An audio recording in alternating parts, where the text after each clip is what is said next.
Spice Diana nja kutegeeza waliwo muyimbi bwe muina obukubagano. Sheebah Kalungi. Sheebah Kalungi essawa zino,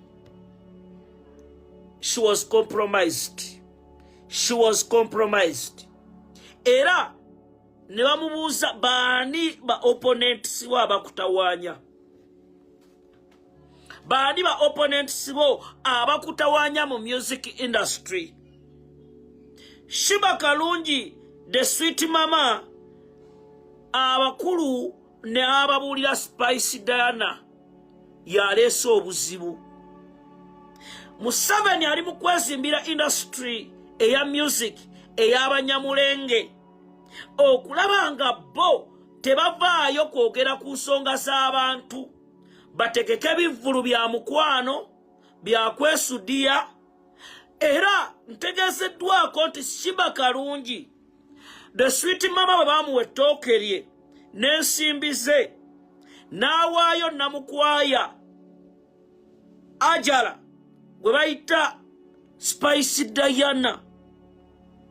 Spice Diana essaawa zino nja kutegeeza yonna gy'oli. Drone zange ziŋŋambi mulabule akyuse bunnambiro b'akanyamabe abasatu kubanga bali penetrated. Bwe kutaabeere kufa abakulu bano nga tokkirizza kola missioni zaabwe, guno omusango gwe bakutaddeko ogwa mada gugenda kukulemesa ebintu bingi era bagenda kutiisatiisa. Spice Diana nja kugamba ewuwo engeri gye bazze omukulu ono gwe mwakutte nga yeeyambudde nga Father Mugisha bwe baamukola. Bagenda kuyita ku poliisi okole gundi statement balagire bamukwate. Ebbanga ly'onaamala mu kaduukulu ojja kuvaayo ogamba kiki kye mwagala. Njagala okutegeeza bagenza okiraba olina keesi gy'oyagala okuggulawo. Waliwo omusajja yali agala okutuusaako obulabe mu b'ebitongole ebyokwerinda eyali agala okukugusa omukwasa baani nabyogerako. Ogwo baguyita batya okulya ekintu ng'omutakikuwadde. Sweet abamitani Spice Diana nzize nkubulabula naye abakulu bano beebuuza why the Muganda girl is becoming a problem.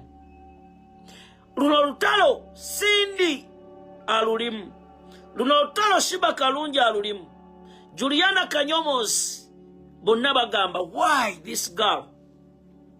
Kimanye Juliana Kanyomozi ayina access nene ku first family, ekyo nakibagamba. Juliana Kanyomozi ayina access nene ku the first family.